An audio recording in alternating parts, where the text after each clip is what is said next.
어쨌든 제가 실습 때 느꼈던 감정들은 차에 대해서 그런 것들이 있었어요. 차가 너무 무서웠고, 그래서 이건 실습을 끝내야 되는 것도 있지만 나와의 이 공포, 그 무서움을 이겨내지 못하면 나는 평생 그냥 뚜벅이로 살겠구나. 저는 스폰서십은 애초에 할 생각이 없었어요. 할 수도 없었고.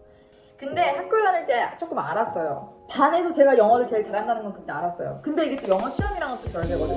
결심을 하나 하게 되는데 그 결심이 뭐냐면 만점을 받으면 1년 더 가고 만점이 안 나오면 그만하자 했어요.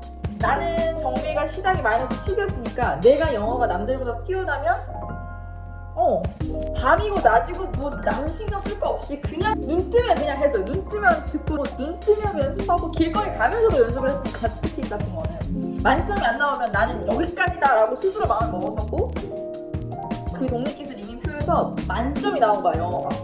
만점 나오면은 정비 더 간다 이랬는데 만점이 막상 나오니까 또 무서운 거야. 그때가 또 무슨 일이 생기게 되냐면 제가 18년도에 입학을 했잖아요. 1년이 지났다고 생각해보세요. 세상이 갑자기 코로나로 시작하면서 가장 결정적으로 호주의 국경이 닫혀버려요. 일본이 당시 상황이 굉장히 안 좋았어요. 호주 전체에서도. 그러다 보니까 빅토리아 주 경계가 닫혀요. 아예. 그러면 가요 한국에. 근데 돌아올 수가 없어. 근데 락다운이라서 차가 또 없잖아. 근데 설상가상으로 제가 또 잘려요. 일이 없어가지고.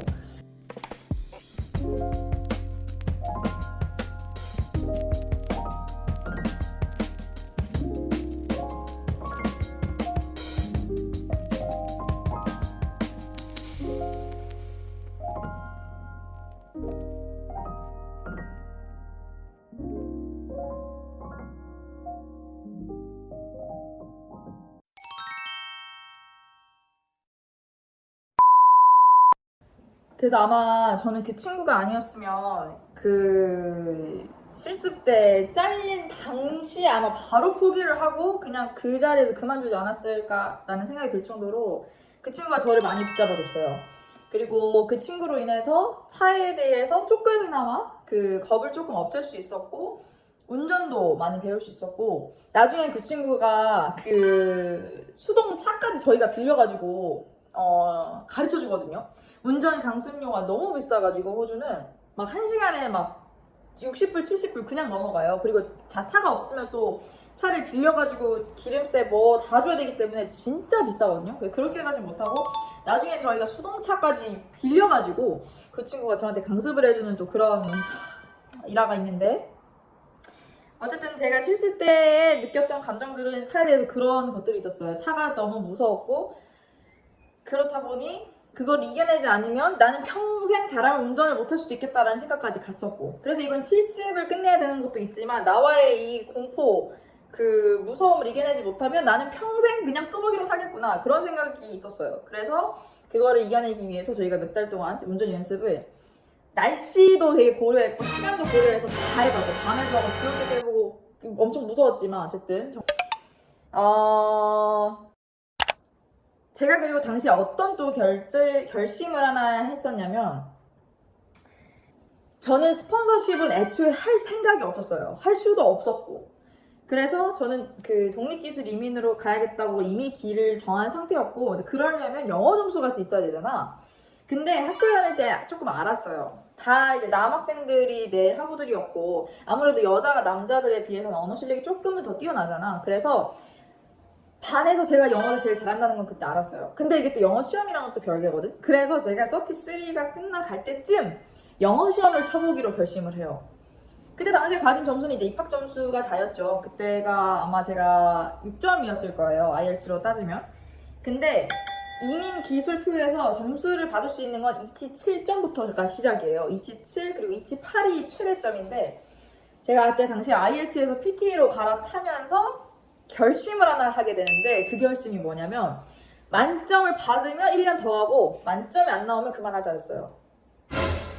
그게 만점이 나오면 난 승산이 있을 거라고 생각을 했거든. 어차피 그 상대 경쟁이기 때문에 어쨌든 메카닉이라는 직군을 두고 그 점수로 가장 높은 사람들부터 인비테이션을 주는 거기 때문에 나는 정비가 시작이 마이너스 10이었으니까 내가 영어가 남들보다 뛰어나면 승산이 있을 수도 있겠다 이제 이 생각이 들면서 영어 시험을 막 미친 듯이 몰입을 하기 시작해요. 그때 제가 학생 때 이제 학비가 나가고 일도 일주일에 20시간밖에 못 하고 그러니까 학비를 또 그 생활비를 아낀다고 또 거실로 이사를 간다. 근데 거실에서 살면서 이렇게 PT 연습을 하는데 밤이고 낮이고 뭐 남 신경 쓸 거 없이 그냥 그 시험에만 엄청 매달려요. 거의 진짜 정신이 반쯤 나가 있었어 그때는.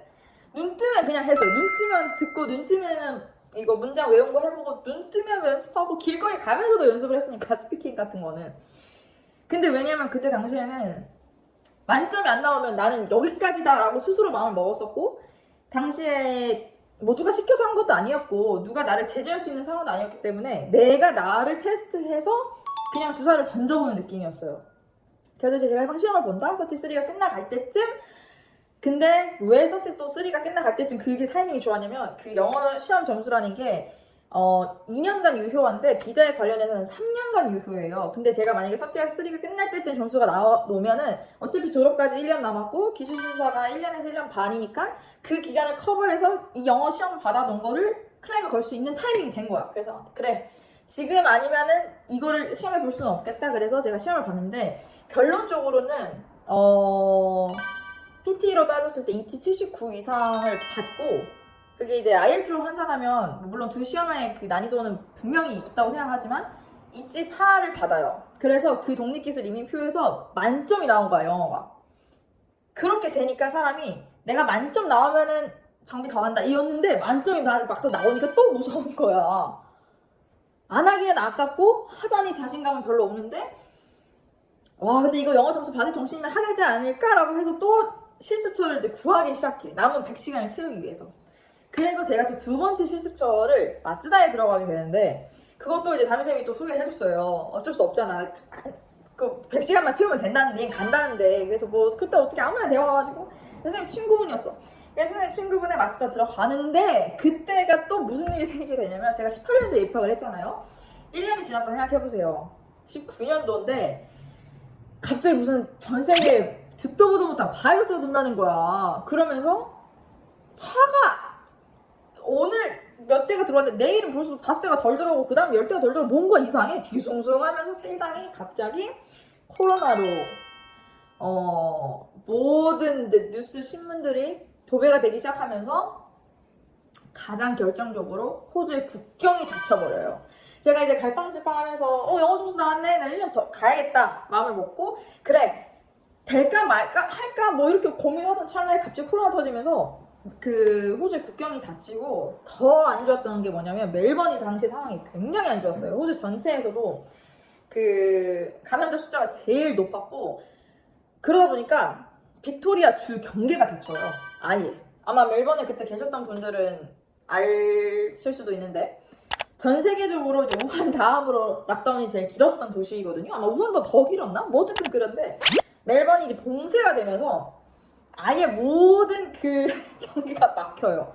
그때 당시에 또 무슨 얘기냐면 이거는 나갈 수는 있어. 내가 학업을 그만두고 한국에 돌아가기로 마음을 먹으면 나가는 건 상관없어. 어차피 난 내 나라로 가는 거니까. 한국은 그때 국경이 닫히고 그러진 않았기 때문에 들어는 가요 한국에. 근데 돌아올 수가 없어. 근데 이 자동차 정비라는 거는 제가 얘기했잖아요. 실습 시간을 채우지 못하면 졸업을 못하는 그거야. 그러니까 아무리 돌아가서 온라인으로 강의를 듣고 뭐 어쩌고 해도 실습을 못하면 졸업이 안 돼. 그러면 이제 그게 또 이수가 안 되기 때문에 유예를 하면서 졸업이 늦춰지는 상황이 되는 건데 그렇게까지 이제 이렇게 되는 거예요. 한국도 상태가 막 좋진 않았었어가지고 어떻게 버티기로 된 거예요.